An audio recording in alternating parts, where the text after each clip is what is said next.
Hello, I'm Robin Gibson, and this is the Harvard House Money Morsel.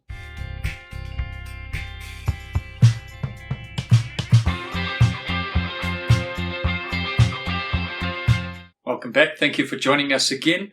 Please don't forget to like and subscribe and click the bell so you get a notification of when we're releasing a new video. I'm sitting today again with Willie Pelser. Hello, Willie. Morning, Robin. Thank you. So, Willie, the thing we've been waiting for almost all year and kind of keep bringing it back into people's minds, the American election, we have Trump 2.0. So I guess the question on everybody's minds is, what does that mean for us? Robin, yeah, thank you. And it's we're grown accustomed to the concept of waiting. You know, we're waiting for interest rates, we're Yes. waiting for inflation, we're waiting for this election. So, yeah, Robin, one can argue, was it priced in the markets? Wasn't it priced in? Was he in the run? Wasn't he in the run? I think we ought to go back into history. He's there now. Mm-hmm. And we use the Trump 2.0. So what has changed? I think, or what's going to change? I think that's what's on everybody's minds. Read quite a few things, have my own personal views and so on. So I think the first thing that struck me was we must just remember that policy changes and whatever is a longer term game. The other game we must remember is this is Trump 2.0. He had 4 years to think. Okay. So I think there's lots of planning that happened in the background that will slowly be implemented. I don't think he is that stupid to announce tomorrow, I'm doing these tariffs, I'm doing this, I'm doing that. I think it will be a phased-in process. So, what can hurt the world? I think the biggest concept on everybody's minds is he's going to try again to make America great. He has announced that I will sort this out by hurting somebody else. The tariff concept. I will slap tariffs on China. Mm-hmm. I'll slap tariffs on Europe, etc., etc. I think what I've seen in this, and sorry for the pun, is got a few Trump cards. So, Dad jokes 2.0. I think he's going to announce it differently. It's not to say, okay, this is blanket on China or this is blanket on Europe. I think he's going to play each country. What do I need from you? Yes. Potentially. So it might be individually. So I think that's the thing. Will it hurt the global economy? I think it will. It's a scenario that we're entering of, again, an unknown.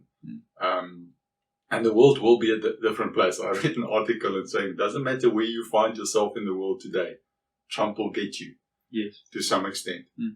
There are talks that inflation will be higher because you need to pay more in America for stuff. So I think the carefulness in this is that Trump also realizes, let's take Nvidia, the darling of Wall Street at this point in time. They rely a lot on Chinese and other Eastern Bloc countries' supplies to be able to do what they do.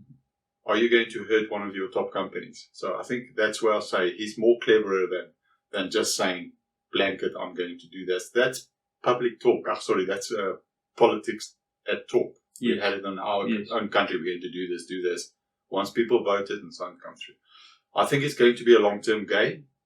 I don't want to be in a short-term trader's shoes. Yes. And let's use the rand as an example. Yesterday morning we woke up, business day front page, News 24, the rand's going to tank. The rand's going, north or weaken substantially. It did for a while, and then yesterday it surprised us all. It got substantially stronger than any of those type of news. So I think the short-term nature of markets is going to be volatile. And volatility, yes, can kill you if you don't know what you're doing. But this is going to be a long-term game, and I think the emphasis for us as investors is to truly understand again that whatever comes through, how it's going to affect the fundamentals of a business. Yes. South Africa's herd factor, we all heard about AGOA. It's our sort of relationship with the US from a tariff perspective, what they want from us, that type of thing. Again, it's coming up for renewal. It would be interesting to see. I think from a Trump administration perspective, I don't think South Africa and Lesotho and Botswana and Egypt and so on. So the whole of Africa is in the front of his mind at this point in time. So markets will be volatile. Get ready for it. Yeah.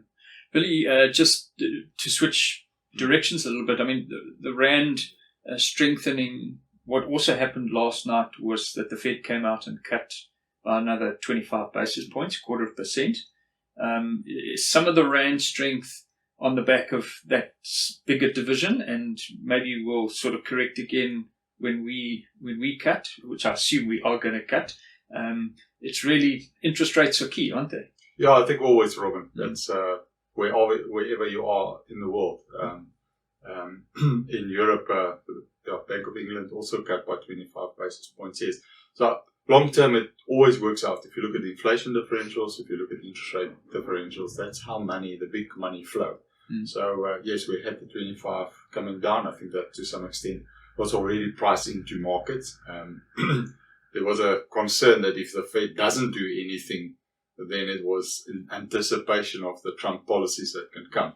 So I think they did the right thing in the sense this is based on true economic fundamentals. Again, what's at hand at the moment.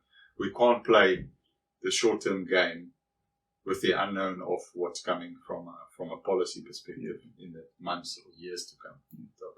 So, Willie, I mean, we always come back to this thing that it's really companies, not countries. So it's easy to get sucked into the country argument, but it's really going to come down to company fundamentals, isn't it? Yeah, Robin, 100% true. But I do think we always say, yes, it's not countries, it's companies. But I do think with this Trump scenario, we might see an interesting development globally on sort of trade blocks. So the East potentially, whoever they are, coming together and say, this is our trade pact with each other because we're getting hurt by the US or other sort of bigger monetary units all over the world saying, okay, but our defense against what's coming to us is we need to work closer together. So I think that's long-term, big picture stuff. So yeah, I think the trade blocks might play a role as to where you operate as an individual company in the future. So yeah, I think we're in for some interesting world dynamics. Yeah, that's awesome. Willie, thanks for giving us that insight. Thank you for joining us. Keep tuned in. Don't forget to like and subscribe so you can keep up as things develop and we comment on them. Thank you, everybody. Bye-bye.